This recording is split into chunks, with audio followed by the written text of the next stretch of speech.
I wasn't expecting so many casualties of women and children. Over 30 women and children, babies, mass casualty situation. We were still in shorts and t-shirts treating. I don't know if I can do this. You've got to go back in. I had immediate nightmares. He was a very abusive man towards my mother. I was scared. I would put my wardrobe to my door every night. Dad's going to kill me. And I went to my mum, I'm joining the army. I wanted to escape my dad straight into pre-deployment training for Afghanistan. We had a mutual friend die. He blamed me for the death. I was basically the Taliban to him. That's a really sad story. Really sad. You can have a home and security of a job and then it can just go. I was on food vouchers, I was going to food banks. He's seen something in me and gave me a chance. It's my turn to get back. The opportunities that have come since then is just unbelievable. And if I wasn't homeless, I wouldn't be where I am now. 2 good decisions can change your life.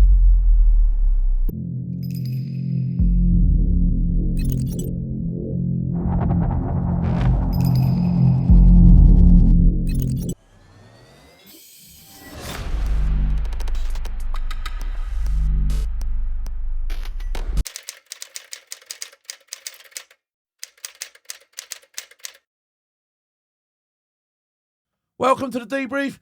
This week, I've got a former army medic who's with me right now. Amber, how are you? Hello, lovely. I'm good. How are you? You good? You all right? Yeah, thank you for having Safe me. and sound? Pleasure to have you. Listen, the way this is going to work today, we're just going to have a chat, all right?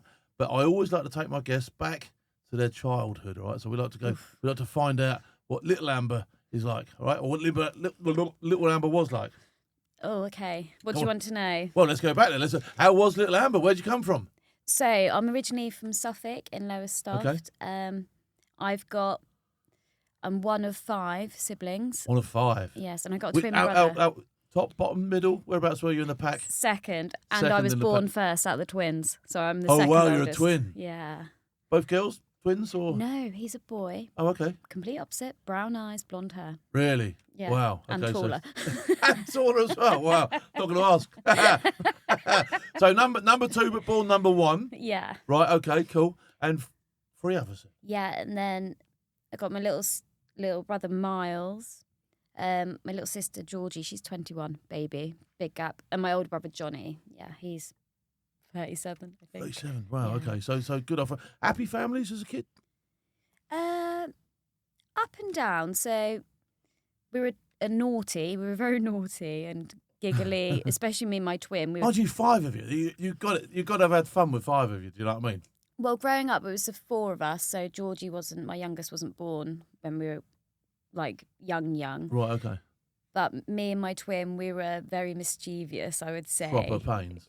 Yeah. Like there's instance where we've had hamsters. We've like looked after someone's hamster. My twin brother's like, put your finger in there and get the hamster out.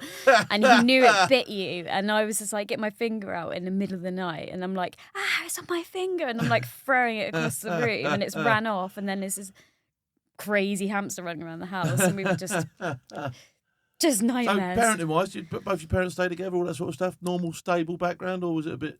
How was it? So I was unfortunately sexually abused by my dad growing up, yeah. But not at the time. There was a lot of abuse. He was a very abusive man towards my mother. Yeah, I was sexually abused, but in care homes. So, but I'm not that it makes any difference. Sexual abuse is sexual abuse, isn't it? But... And you're supposed to be in care, aren't you, of these people? Yeah. I mean, your parents are supposed to care for you for one. I mean, how did that must have really broken you. How did that make you feel? It's when my mum and dad broke up and I thought I was daddy's little girl and wanted to go and live with my dad. And so it was just me and him. And I was scared. I would put my wardrobe to my door every night. Somehow I would push the wardrobe to my door at 12 years old. When did you manage to talk about it for the first time? Because I didn't talk till I was nearly 50. I didn't speak to nobody about it. No one. Couldn't bring myself to even think about it talking-wise. Do you know, I found that out with a lot of men. It's more later on, isn't it? They expose what's actually happened. I told one of my friends in passing and just really quickly, and then she like reported it to social services and they come around the house and I obviously denied it. And then I said to my mum when we were on this walk, Dad's going to kill me, because he threatened to kill me if I tell anyone. But that's all I said. And she was a bit I think that, like, because she went through it, like done something to her brain. I think she realised and twigged on. Straight away. Wow, that's pretty heavy. Yeah, and then my stepmom, who was with my dad then after, who he got very quickly married to, and bless her heart, she's passed away now. She found out what happened with the social services, and then did he get done for it? He did her. Do you know what? No. He didn't get done. It's really weird, isn't it? So we did go through a court proceeding, but because it was so many years later, that it just kind of got. Yeah, it's untidy, isn't it? Anyway, so you moved on. What were you like at school? You all right at school? That says no to me straight away. I mean, during that stage at 12, I become really naughty. Right, okay. It definitely affected my schoolwork 100%. And before then, I was dedicated. I would say I was quite intelligent at some point. Top of my class in maths. And then that happened. And then things sort of slipped downhill. And then when I went to live with my friend and her mum to get me out of that situation, I was sort of getting back into a routine and sort of doing schoolwork. Then I was back with my mum and then doing schoolwork and sort of back there. But my grades had slipped and I'd missed a lot. It's hard to regain then, isn't it? Do you know what I mean? And you're just always climbing a ladder that ain't getting no shorter, isn't you? Yeah, exactly. So I don't know. I was naughty. Let's just say that way. See, I was naughty at school, you know what I mean? And I couldn't blame everything on what had happened to me. It probably did have an impact on me, but there was still a naughty gene in me, like, do you know what I mean? So, my mum would say that you walk in the room and you bring this energy, and I'm like... So, did you? What time did you start first thinking about the army and all that sort of stuff? Did you do cadets or anything like that, or just? No, me and my friend Jade. There was an army day at school. Yeah. An armed forces day, and we went, and then I went, and then I can't remember exactly what happened during the day. But I come back home and I went to my mum. I'm joining the army. I'm going, and I wanted to escape my dad. Funny you say, because when I joined the army, that was also the people that had been, annoying me, for want of a better word, interfering with me in blunt terms. I felt I escaped them when I joined the army, because once I was behind the wire, nobody can get me anymore, can they? That's it. You're safe. Yeah. With the new family. So do you think there was a bit of that going on for you to think, right, I'll tell you what, I'll go with that lot over there because they're going to get me out of the way here?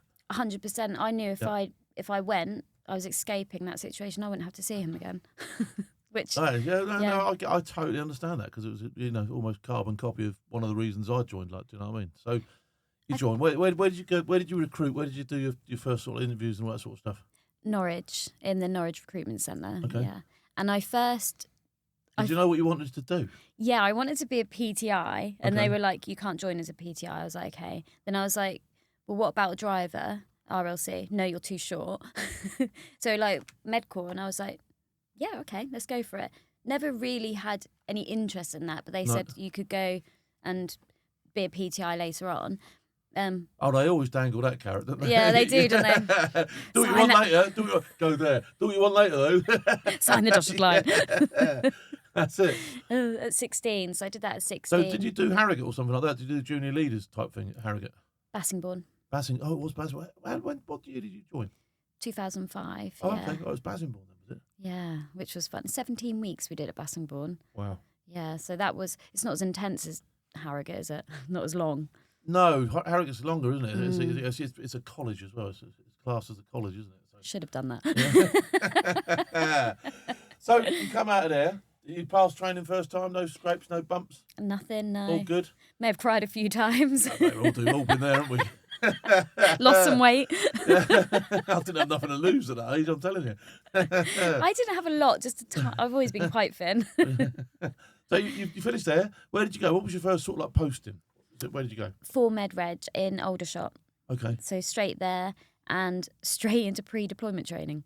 For Afghanistan. Okay, so yeah, bit of reality check straight away, straight onto an operation. It was. It's like soldier training, base training, trade training, straight in, and you're like.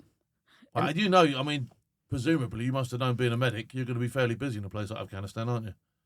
Yeah, but I don't know if you got this. I didn't really expect what well, I should have been expecting. I don't know if it's because I was so young still, because I was only 17 when I finally arrived at the regiment, and just 18 as we left. Yeah. I didn't know what I was really expecting. I'm going to be honest. Really? So even though yeah. you'd been sort of like you'd had all these lessons, all of a sudden, whatever, and then all of a sudden, boom, you're on the ground. Yeah, I thought, I can't be that bad, can So it? come on, let's what sort of a tour did you have? Was it a good tour? Up Herrick 6, 2007, the Ross Kemp tour, Okay. where Ross Kemp was recording the Royal Anglians. Pretty rough, I would say, intense. I wasn't in Bastion, I was at FOBs and moving to different FOBs attached to different regiments. So rough as in kinetic, as in lots of action, lots of people? Lots of casualties. Lots of casualties, yeah. Yeah, and FOB Rob, obviously, lots of mortars and stuff, but lots of casualties. And I think I found the most difficult thing is the women and children. And I always say that I wasn't expecting so many casualties of women and children. So these are walk-ins and stuff that's being scraped off the road? Yeah, unfortunately. Yeah, which is disgusting. It's not a nice thing to deal with, is it? What was your first casualty? Can you remember your first casualty you dealt with? I can. Come on and talk us through it. So he was an Afghanistan man. Yeah. He come in, he was T1 when he come in, almost, basically dead. And, on the brink. Yeah, and his brains were they were out and everywhere, and it's so. What was it, an IED or a shot? I think it was a shot actually from him, because everything else is intact. It was just his brains were everywhere, and then we were like cracking him, and the noises. It was just like like very intense. I apologise to anyone. Trigger warning. No. But, No, we'll put all that stuff on the thing. Don't worry about that. Yeah, so that was just really intense, and he died. We chest drained, and we did everything we could, crying chest drain, and you couldn't even see his face. It was just mushed. Everything was mushed and out, and so you did your thing, and but it was not going to work when it's like that, is it? Yeah, I walked out of the ISIL container at Fob Rob, and with the noises, and I just my first ever casualty at 18. I was like, was that the first time you'd seen something like that? Ever, yeah. And I walked out, and I just had a couple of tears. I was like, I don't know if I can do this. Yeah. This is awful. And then I seen his friends, and I looked at him, and I was just like, you've got to go back in. And then I just went back in, and then so a sense of duty, really, to say that's honking, but I need to carry on with this, because there's other people that might survive this. Exactly, and it was just simple as body bag. But I remember for a few nights after, I had immediate nightmares from that. Seeing it all over again, and and I was like, the sounds. I think it's the sounds and the smell sometimes for me. The smell's honking in it. You're like, the smell. Yeah, that's the worst. You don't expect it to smell like that, do you? No, dead bodies do not smell nice. They're just awful. And after them nightmares, I was like, Amber, this is the first few weeks of the tour. You need to get a grip. And I was just like, okay, I've got to picture this as their Resuscianis. Did you put your own coping strategies in place, did you? Did you speak to your friends? Did you speak to yourself in the mirror? I very often speak to myself. I was telling myself off. You've done the training for this. You know what to expect, even though I didn't really know what I was expecting. And I was just like, you've got to see them as dolls until at least just to get you through, because you can't react every time like this. And I just tried to see them as dolls, the casualties as dolls. I mean, it didn't. But I kind of, after that something switched, and I just did. Did you struggle with any casualties in particular? You said about the children and women. Did you find that, you obviously found that a bit harder? Yeah, when there was a huge collateral involved and collateral damage, and there was over 30 women and children, babies, mass casualty situation, and we woke up, I think, about 5:30, 6 in the morning, medics, nurse, and there was myself, Mel, just two medics, and one of the nurse, I can't remember her name, and we had American Special Forces, a couple of their guys, and it was their medic that had died in the collateral. Right, okay. So we had Tim to deal with as well. So it was just insane, the whole thing. We were still in shorts and T-shirts treating, and because we hadn't got changed or anything. And they were just coming in, and we had the Grenadier Guards had popped popped through, just, it was a quick Yeah. drop position, and they had their stretcher beds. I can't remember. Does the triage change on stuff like that? Do you know what I mean? As in, normally you'd go for the worst first and try and treat down, but sometimes in these situations you think the worst is you've got no chance because I've got all these to save. No, we still triaged the same. Okay. And we used the Grenadier Guards to our best. Okay, they stepped in wherever they could, and so we kind of basically went round and was like T1, T2, T3, and then we were like, Grenadier Guard guys, have you got any team medics? Can anyone get hands on? And we had to get med kit flown in. We were running out of kit right rapidly, and obviously helis coming in again, just constant. We had to get the guys to like quad bike them from where we were in the fob next to the ISIL container to the heli landing site, and it was just, we were going for hours, just improvising, adapting, and overcome, because we were running out of medkit. We ran out of everything in our ISIL container. really, and the bleed stuff goes, doesn't it, straight away, because you end up sort of like where you might have just put one field dressing in training, you suddenly realise you need 5, didn't you? And it's still going, and it's still blotting out, isn't it? You think, oh. You've got your Medbergen, haven't you, and that's it, and that's not a lot of kit for 30 casualties. You're expecting that for at least 5 or 6, not for that many. And I think the hardest thing out of all of it, the babies had been shot. And it's the first time, well, I've dealt with a baby when I was doing some of the training. I had to resuscitate a baby in med training, actually, in real life, when I was on placement with PWRRs, are they called? Okay. Princess of Wales's Royal Regiment. Yeah, I think it was them. So I sort of had dealt with babies before, but that wasn't blood and limbs. And it's just when you're strapping such a delicate arm and trying to bandage it and tourniquet, it's so it's so different. Yeah.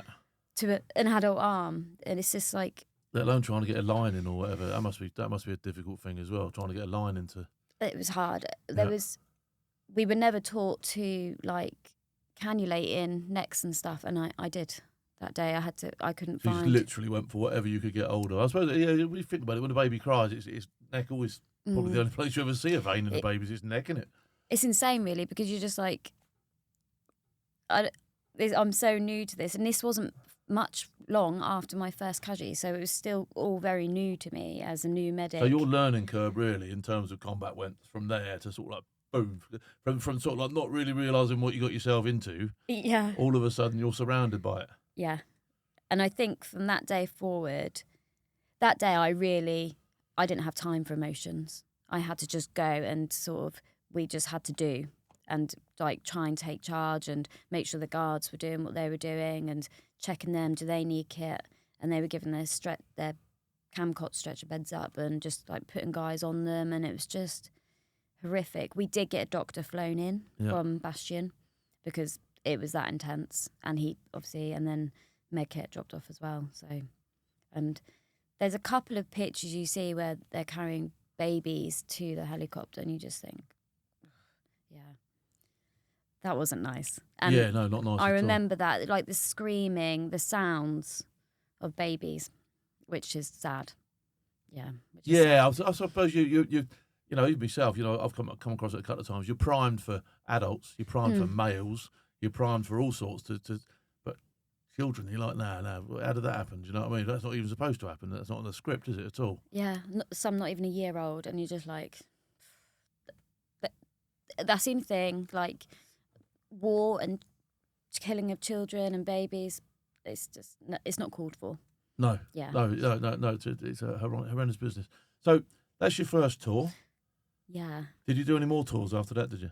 No, so I just did that tour. Then there was a lot. So from there I went to Greshk and then Kabul, and so a lot with WFR in Greshk. Okay. And then the Pioneers in Kabul, and I worked with some of your guys in Kabul as well. Okay. That was interesting. So slightly more casualty stuff for you. Yeah. So a lot of casualties. So how long were you there for? I think in total it was 7 months we did, because we did decompression there. Okay. So how many people do you think you treated in that 7 months?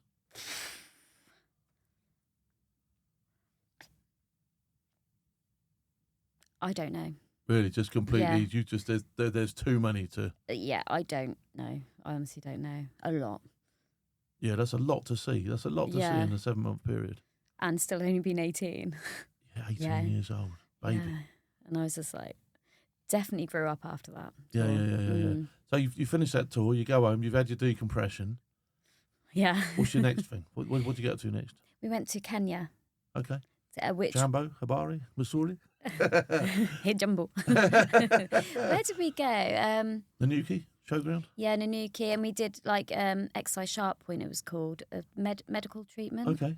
Which I really, coming from Afghan to Kenya, it was a complete different experience. It was just wonderful. So now you're out in the villages, like treating people that haven't been torn apart, but you're helping them with their medicine, all that sort of stuff. Yeah. Malaria and all the other bits and pieces. Vaccinations, a bit paracetamol, and they would walk days just to get some paracetamol. They would.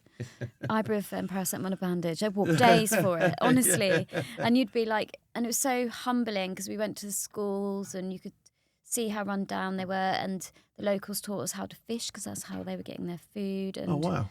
And we were dancing with them. Net or line and hook? Just a line and hook. Really? Yeah. And I got a puff of fish. I think I'd throw him back in. He's poisonous or something. Of all the things that can, oh yeah, cheers for that. Yeah, the only one you can't eat. Yeah, and then they killed a goat, and we had goat for dinner. Nice. Yeah, which was interesting. So you enjoyed that. So that was a good. How long was that tour for? How long were we there? 6 weeks. Okay. In Kenya. Yeah. And based out of Nanuki the whole time, were you? No, travelling. Oh wow. Travelling around, yeah. Yeah, I can't stand Nanuki, but it's great to get out into the provinces and all the other places, isn't it? Real culture, which was lovely. Except the scorpions. I remember someone got bit by a scorpion. That wasn't in Kenya, that was in Afghan when the guys got bit by a scorpion in Afghan. Yeah. That one was an easy one. Although he nearly died, but yeah. That was an easy one. Compared with the other stuff, yeah. So Kenya was a good tour. Where else? I think you went to Canada. Did you go to Canada? Yeah, Canada. What did you do out there? The prairie. I can't remember what exercise that was, but that was with the KRH tankies, and I was doing no duff and duff. But the no duff stuff was where you're going around, isn't it? And then if there's any back injuries or stuff, which we found a lot of the injuries were when people slam the tanks and whack their thumbs in, chop their thumbs in. Mate, yeah. honestly, I've been in the back of a tank. It's not a nice place, is it? No. I don't the size of me and all that. Do you know what I mean? It's like clunk, clunk, clunk everywhere I go. Do you know what I mean? Honking. Not an environment for Big Phil, I'm telling you. I can move. Yeah, you'd be all right. I was fine there. Have you seen how much space the driver gets? Not a lot. Ridiculous, like that. Everything scratched me nose. I don't know. I like Canada. That was fun. Whereabouts did you go? Wainwright or did you go Battis? Battis, yeah. Okay, yeah, that's the bigger one, isn't it? I think Wainwright's slightly smaller. Though navigating around there is another story. It's huge, isn't it? Yeah. Huge. I'm not very good at navigating. It was never a skill of mine. and being the medic and then the Lance Corporal at the time, they're like, oh, you're commander. I was like, God. I've got to earn me money. Yeah, I've got to actually know what I'm doing now. Did you get any R&R out there? Yeah, we went to Edmonton. Okay, yeah, Edmonton's all right. I went to Edmonton. Yeah, it's all right, isn't it? But I think I jaywalked at some point when we had a drink. And then his cop was like, you shouldn't be jaywalking. I was like, what's that? Yeah, what even is jaywalking? yeah, exactly. He's like, you're on the road. I was like, we do this in the UK. So how long did you do in the military in the end, all up? 11 years in total. That's a fair old time. What rank did you get to? Full screen. Oh, you did get full screen? Yeah. Okay, all right. Yeah. Why did you get out? So I got medically discharged for PTSD. Okay. Complex PTSD. Is this from the Afghan stuff, obviously? Yes, from Afghan, but then also childhood trauma and my son's father as well. So he was on the tour with us, the same tour, and he's with the Ross Kemp Royal Anglian, and he had to bayonet someone. And it messed his head up, and he got very aggressive when he returned home. He didn't know where he was, so I had to get out of that. I was basically the Taliban to him, which was wow. Okay. Yeah, he would want to try and. Did you have children as well? Did you? Yeah, we've got a little boy. He's 12. So, okay. But yeah, so I had to get out because he nearly killed me a few times. Do you speak to him now? Is it... Yeah. How is he now? Is he? Not well still. Okay. Which is really sad. But I was in safe houses for a while, and then they posted me to a regiment to hide out. Wow. I had to hide from him, yeah. And then they posted me to Malaysia, Brunei, Malaysia. And, yeah, so they wouldn't let him near me for a while because he Oh, that's serious stuff. What happened to what happened to your boy? Your child? Is it boy or girl? boy, yeah. What happened to your little boy during all this? He be inside to Malaysia with me, and Okay. I got an Amma, a maid. Oh, okay. Oh, wow. Yeah, and she and he went to nursery there, to Okay. Hornbill, and a wonderful experience for him because it was a Gurkha regiment, and he went to school with like all the Gurkhas, and he was like learning Namaste and like Yeah, learning marvellous. another language at such a young age. So that was amazing. Yeah. But that's when my PTSD symptoms really flared up. Well, that must have been hard for you because presumably you loved your partner, Yeah, and through no reason or fault of either of you really, yeah, that relationship was failed, isn't it? That is a shocking, horrible reality, isn't it? because of war. Yeah, that's a really sad story, really sad. I do blame war. And the little like, boy's lost his dad more or less, hasn't he? He has. He doesn't see him that often. It's only when he's in a good headspace that we both know it's only the good time Yeah. for us. And like we communicate, and if he's bad, he'll call me up. If he's feeling depressed or suicidal, he will call me, which is good. So it's good that he can talk. It's good that channel is still open to him because that is such a sad story. It really is. but I know I can never go back there. That's like, I wouldn't want to anyway, for my safety anyway. But it took a long time for us to get a good few years for us to finally be able to communicate. Yeah. Again, because number one, we wasn't allowed. We got pulled away. All sorts of restraining orders and all that sort of stuff on there. The welfare were made and all stuff like that. And number two, it's just we had a mutual friend die in Afghanistan, one of the boys from Royal Anglians. And I was in Bastion when he come through, and my boy's dad was on the ground and they had chucked him in the back of the heli. And I just happened to be in Bastion that time as I was transitioning from Fob to Goreshk. And I went with the ambulance crew, and I didn't know until years later, his current missus told me he blamed me for the death of our friend, and I didn't know. Wow. That's really sad, isn't it? Do you think that's where some of the aggression came from? I do. And she said On what basis did he blame you? Because we were doing like chest compressions and stuff in the back of the ambulance. He was already dead before he arrived to Bastion. But that's why. And I mean, surely we all felt guilty enough as it is, as a medic you do. That's really awful. And I didn't know that, but it gave me some answers as to why. Yeah, I suppose it would have closed a couple of doors that would have been left open if you hadn't have spoken to the woman about it. Yeah. But also at the same time, I was like, that's hard. Yeah, that must have been extremely a harsh fact that, horrible. So, but I think that's helped me understand him and what he was doing. Although, like, I know from bayoneting someone, and like there's a lot, and he'd get that stare and stuff like that. And then I'm dealing with my own PTSD, and then adding his, and it was just a melting crumbling pot for disaster, isn't it? Yeah, it was. No, a very sad story. So, you leave the army. Yeah. How does that go? And I left before my time was up as well, sort of like unplanned. So I do sort of like, it's a bit of a shock to it was a shock to the system for me. It was hard. The transitioning, right? It's just there's no lesson, is there? You don't know, and for the time that you spent in the military, you don't even really talk about civvies, do you? Civvies are civvy. You're a civvy. Do you know what I mean? In fact, some units even sort of like, you honking hat. Do you know what I mean? Whatever, innit? Do you know what I mean? I don't want to know about civvies. Yeah. So it's So there's no sort of like crossover, really, is there? There isn't really, no. And so where did you go when you got out? What were your plans? Did you know what you were going to do? I mean, I had no plans.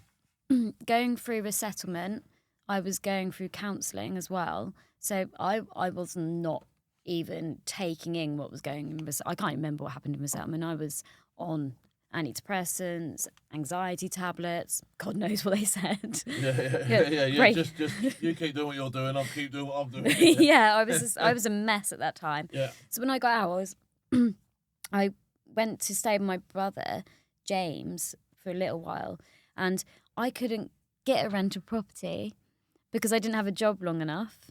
So I couldn't get, or then like, to get that you have to have 6 months, don't you, in a civilian job to get a rented property. And I was just like, what am I doing? And I got my payout, but I couldn't stay at my brother's too much because he had a 1-bedroom flat. And I was with me and my son, and it was just too much. I was paying for hotels. And I was just staying with your son in hotels? Yeah, and hostels. And my car at the time. Really? Yeah, my stuff was in storage. Did you not think about going to the social? Because usually if you've got a child, the social are usually quite sort of like, right, bang, let's get you at least into some sort of temporary. I did. And what did they do? Yeah, at that time, I said to him, I'm a veteran with mental health condition. I've got a background of domestic abuse, and I'm a single mum with, I think he was 3 maybe at the time. I can't remember how old. Yeah, 3. And I was like, are you going to help me? There's nothing we can do. But the Armed Forces Covenants wasn't in place, and all that stuff wasn't in then. Or Fortitude. I mean, surely they weren't happy for you to go homeless. They didn't seem to. I was battling every day. And I was running out of money, and I was just like, you need to help me. Waveney Council, right? Yeah. But I was loose ends, and I was running out of money. To the point that I was like, I can't pay for hotel rooms anymore. And I reached out to Help for Homeless Veterans. I'm now their ambassador. And they drove all the way from Barnsley up north to Lowestoft, Suffolk, which is quite far, isn't it? And picked me and my boy up and whatever belongings we had on us. So at this stage, you actually were homeless. You're actually like, that's it. I've no more hotel money. Done. I'm sat on the curbside now. Done and dusted. Wow. Yeah. How did that feel? Awful. Bearing in mind you served your country. It shot my ego and pride through the roof. Not through the roof, down the other end. I had none. I felt defeated. And I was just like, is this what Civilian Street is all about? Honestly, is this what Civilian Street is? I was already mental health, my PTSD. I wasn't better from a couple of sessions at counselling. No. And I didn't have that to go into in Civilian Street. I had no idea what I was doing in Civilian Street because I joined at 16. And I was just like, 11 years, I was just like, well, you'd set your heart on the military, hadn't you? 24 You still had another 13 to go at that stage. Yeah. According to yourself. And then I was just like, what am I going to do? And my son as well. And I was on food vouchers. I was going to food banks. I was like, I don't know when his next meal is going to go. I was in bits. That broke me for a couple of years. For a couple of years, I was broken for. And when Steve, the CEO from Help for Homeless Veterans, when he got us in, they picked us up and put us in, all they had available was a 1-bed bungalow. So I was even in temporary accommodation for a couple of years. But that was better than what we were going through. But I was crying, and I was just trying to work everything out in my head for so long. And I was just like, what am I going to do with myself in Civilian Street? I hate it.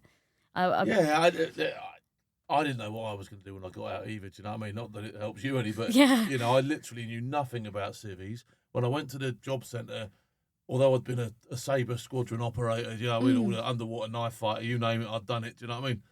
The only job they could find for me to apply for was Lollipop Man, do you know what I mean? It's ridiculous, right? I was applying for a crisis loan. I'm like, I had to do it, I've got to take a job as a Lollipop Man, do you know what I mean? So I'm like, horrendous. Same as a medic, they're like, you can be a healthcare assistant. I'm like, from a medic? I mean, that's... And I did do that for a while. But telling the doctor he can go and wipe some bottoms, isn't it? Do you know what I mean? So it's no good, is it? Do you know?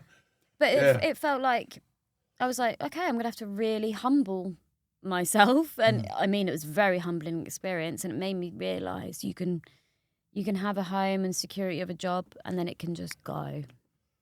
I do say that. I've always said to people, you're 2 poor decisions away from an absolute catastrophic malfunction, do you know what I mean? Mm-hmm. And those decisions weren't yours, were they? You didn't choose to get PTSD, and you didn't choose to get discharged. To discharge yourself. Yeah. So, the decisions weren't even yours to make. And all of a sudden now you are lower than the bottom of the heap, but you can't get nothing. Yeah. Going from a 35k wage to and I was just like, oh my goodness gracious. But I will say everything happens for a reason. Everything. Because since then, since Help for Homeless Veterans, and I wouldn't say I sorted my head will never be sorted. I've got PTSD, but there was 2 years of complete. So you had 2 years of absolute, right, what am I going to do? You're crying, you're feeling sorry for yourself, all that sort of stuff. Let's talk the up now. I like the upside. Yeah. Let's go on the up then. Let's get ourselves on that part of the roller coaster and let's get back up there So again. I was like, it's time to crawl myself out this black hole. Yeah. Then I finally, the Help Homeless Veterans charity finally got me like a home back home, so I wasn't isolated up north either on my own. I had no one there, no family and nothing. My siblings weren't there, so I was isolated for 2 years. Yeah. I think it was a good thing though.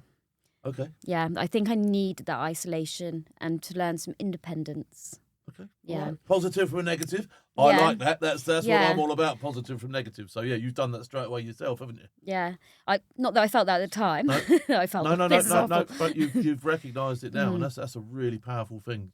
Yeah, it taught me civilian street, and it taught me you haven't got your brother or sister in the military to rely on, and I didn't have my actual blood brother or sister to rely on either. So I was really on my own. I was just, apart from the charity, which they were great, but I just, it was an independence of me. So they got me back, excuse me, got me back home, and then I was like, I need to give back now.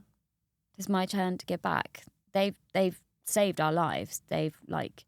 So did you start working at this stage? Yeah, so I was doing healthcare assistant, Okay. And then I was doing a bit of regional training. So it's when I got back to Lowestoft, and then I started boot camps. So running my own boot camps, children's fitness clubs called Valor at the time. I don't do it anymore. Yeah. So that's before lockdown, which I did enjoy. Beasting the children. Come on, let's go. They loved it. Children. Right, okay. That sounds so wrong. But they love doing all leopard crawling. Yeah, and, they do love it, don't they? Yeah. They're like cadets I come across, do you know what I mean? Anything, they're out in the field, they're muddy, they're covered in it, do you know what I mean? They're crawling about, they've got smiles all over their heads, don't they? Do you know what I mean? They do, don't they? Yeah. And that was building my confidence back up as a person. Well, you're putting that smile on their face, do you know what I mean? And that makes you feel good, doesn't it? Gave me a purpose. Yeah. Again. And that was when I was getting that confidence again. I was like, I need to start giving back to the charity. I'm slowly building some confidence as just a human being again, and not just this thing, just homeless thing. I'm now sort of an adult now, I suppose. And I just started going to fundraisers and trying to do little things to help the charity who saved mine and my son's life. And then they said, do you want to be one of our ambassadors? And I said, yeah, I would love to be one of your ambassadors. So now officially still one of their ambassadors since 2019. Would never leave them. They're amazing. But the opportunities that have come since then is just unbelievable. And if I wasn't homeless, I wouldn't be where I am now. Because them opportunities wouldn't have come in. Yeah, it's strange. It's stuff that falls out of adversity if you manage to keep yourself the right way out and fight your way through. Yeah. Is incredible. I was the same. I was on the brink of homelessness. Living in a caravan on a building site, etc. And loads of stuff fell out of that in the end. And I think you're the same sort of thing, isn't it? You know what I mean? You've never given up, which I've tried a few times. Yeah, but you've never given up, have you? You've always found your way through, haven't you? And I think that's massively important. You shine. You resonate that. Do you know what I mean? Yeah. You can only be knocked down for so long. That's the military in us, though. Yeah. We might not win every battle. No. But we will keep trying to. You've got to keep going, haven't you? You've got to keep going. Do you know what I mean? So, what are you doing now? What's your plans now? So, run me through some of these opportunities. Come on, I want to know. I'm off to Texas next week. That's one opportunity. We've just been to Ireland. I can't remember when. My memory is terrible. Literally about 8 weeks ago, maybe a bit longer than that. It's a whirlwind. That's why you're on a whirlwind. You're on the ride now. This year has been. Yeah. I think it's only just catching up with me, actually, what's happened this year, really. But we have wrote a song with a national artist in Ireland. So our own lyrics about our war stories. I'm the first English veteran to be on this American show to write this song. So we did that in Ireland, performed it. Never performed on stage before. You know me, when I come here, I was like, where's the microphone? So half it was like... and then we're going to do a tour in Texas. And Christmas #1? Hopefully, maybe. We'll push it here, I'm telling you. We'll push it for you. We will. Seriously. And we're recording it in the studio in Nashville. Cool. That's pretty cool. So that's one thing. And And that's with Matthew JC. He's runs Operation Rock the Troops. Okay. Give him a little shout out. He's like a brother now. He's amazing. Yeah, definitely, 100%. Yeah. Shout who you like on it. This is Matthew this is your JC show. Rock. There you go. Operation Rock the Look Troops. at the camera. All right, there you go. But he will want to come to England at some point and find more British veterans. So that would be. Phil can sing. You can sing. I've got a song in the Matthew. charts. I've got a song in the charts. No. I wrote a song. Yeah, I have. It's called it's all about troops. Yeah. And I wrote it a few years ago, and it got to about 6,752 in the charts, I think, which is all right, isn't it? That's amazing. Yeah. Well done. Yeah. What's it called? Oh, what is it called? I can't remember. Standing as One, it was called. Standing as One. If you Google Standing as One, Big Phil, I'm plugging myself on my own show here, out of order. Stop it, Phil. Right? Have a listen. Standing as One by Big Phil Campion. It's on there. I'm going to listen to and that the cover's later. a picture of me with my lid on, like, do you know what I mean? Yeah. Send me a link, please. Oh, well, yeah. Anyway, go on. So that's one opportunity. Yeah. I've done lots of recording anyway with like help for homeless veterans, just to promote the charity. Done loads of fundraisers. With that, I've written a couple of books. Much recently, the Veterans Poems book, which I've collaborated lots of veterans poems together, and anything we sell from that, because that's been properly published. It's like, I think 130 different websites you can buy that on. All right. Well, like we'll endeavour Walmart to get and Johnny. everything. We need to get a couple over here, son. If anyone's push got them for you. If anyone's got a poem they'd like for Volume 2, which will be coming out in 2024, Get them in. There you go, folks. Get your poems in here. Published. Send by them her, to me, all right? because we're actually starting that one. But the percentage of that goes to our charity, so that's a that's a fundraising book. That's not a selfish book. That's nothing selfish about writing a book. I'm going to tell you right now. Okay, you deserve everything. I'm telling you. All right. But that's just so we can help more veterans get off the street. So they need money to put a roof over their heads. And then I'm a presenter for two shows, TV presenter for 2 shows coming up, both to do with veterans as well. I can't give names or too much detail, but I can just say they're coming in 2024 and they're veteran programs. Can you say what they're coming on? I'm not actually entirely sure Don't drop yourself of in the it. channel. Right, okay. Not yet. Okay. I don't know if I'm allowed to say. All right, don't drop yourself in it. Not on Big Phil's account anyway, do you know what I mean? 'Cause I'd feel so guilty if I dropped you in it, like, do you know what I mean? And then I'm producing my own show with my manager. He doesn't like to be called that, but my boss. So he's the one who has seen something in me and gave me a chance through the charity from a video I did, and he was like, I'm going to change this girl's life around, and he's like the dad that I never had. Okay. And he looks after me and protects me, and he's just amazing. Wow, that's super cool. Yeah, Mark Busby. Shout out to you, big Dad. shout out to Mark Busby, mate. You are doing a grand job, mate, and long may it continue. He's built my confidence like up a lot. Like, just made me believe in myself again. And all these people. There's a few along the way. So Kate Blewett as well. So about 2 years ago, I've done a documentary with her during lockdown, which actually is being released in November, called Disorder, and that's about PTSD. So that's going to be interesting. You're all over it. I am. Absolutely all over it. Yeah, and then associate producer for another programme. So it's very exciting. Good. Very exciting. How's little man now? You said little man's 12. He is. He's hormonal. Good lad? Is he good lad? He is a good lad. He's very, at the moment, he's struggling with his hormones. He's growing very quickly and tall, and his dad's 6'1", his granddad's 6'3", and so he's going to be a big old boy. Yeah, he's size 11 in shoes. Really? Size 11? Oh, wow. That's huge. It's massive, isn't it? It's like this gangly Does he thing. tower? He must tower over you now then. Yeah, it's ridiculous. And he plays rugby. He's so good at rugby. Wow. Talented. England, if you'd like to scout someone. That's it. But like his tackling skills, and he's so good. But he does have Asperger's, so it's I don't think that's too. It's not. Do you know what I mean? Look, I'd have been labelled with all sorts of stuff when I was a kid. Same. I'd have been ADHD, Asperger's, you know, I'd have had the full suite, I'm telling you, do you know what I mean? I'd probably still get diagnosed it now if I went to a doctor about it, I would, do you know what I mean? So I don't worry about too much stuff like that, do you know what I mean? Worry about what you can do, not worry about what you can't do, do you know what I mean? Don't you think most people have a bit of autism in them? Probably everybody's got a bit of Yeah, autism so in do them I. somewhere, do you know what I mean? We're all a bit quirky, aren't we? Yeah, everybody's got something, do you know what I mean? If you don't dig deep enough, you go, weirdo, do you know what I mean? It certainly will with me, I'm telling you. I look at myself and say, same thing, weirdo. Yeah, but I've always said that to people as well. It's one of my things I always say to people. People say you're crazy if you talk to yourself. I say you're crazy if you don't. I think so. Because I think that's my number one place that I start off all my investigations with when I'm in trouble. I'll go, right, what went wrong, Phil? Do you know what I mean? I look in the mirror and I go, right, you. Because I'm the only person I can't lie to. Do you know what I mean? Yeah.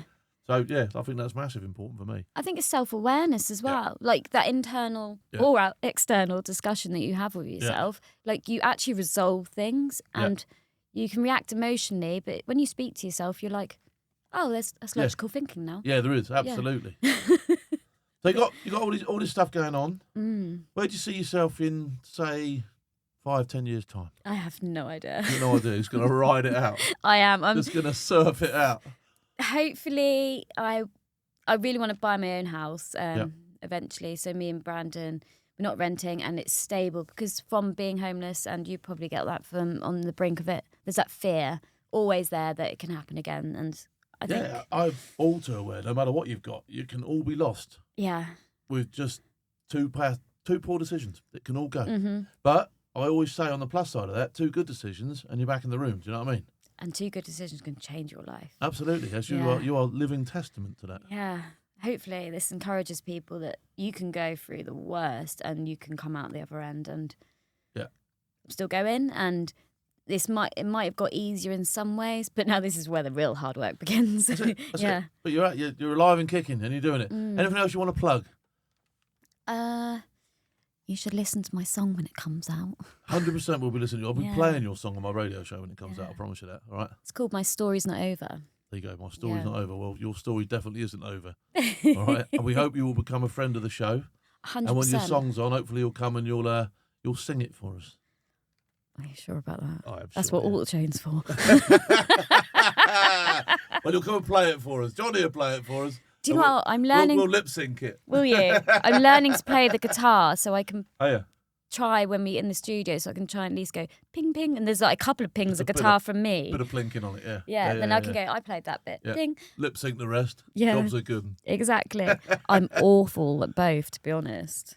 I'm not going to lie. I'm not having that. I can sing in the shower or in the car. Well, there you go. You can sing anyway when you sing in the shower. And the musician's so good. When we were on stage, he drowned me out. It was amazing. He's trying to tell you that. Yeah, he turned his speaker up. He's like, right. Listen, promise you'll come back one day. Yeah. All right, cool. Good luck with everything you're doing. All right. Thank you. We will be following you from now on. All right. Seeing what you're doing, seeing what you're up to, plugging your stuff for you. Thanks for coming and good luck with the future. All right. Thank you for having me. Superb. Thank you. All and right. I'm going to come back 100%. 100%.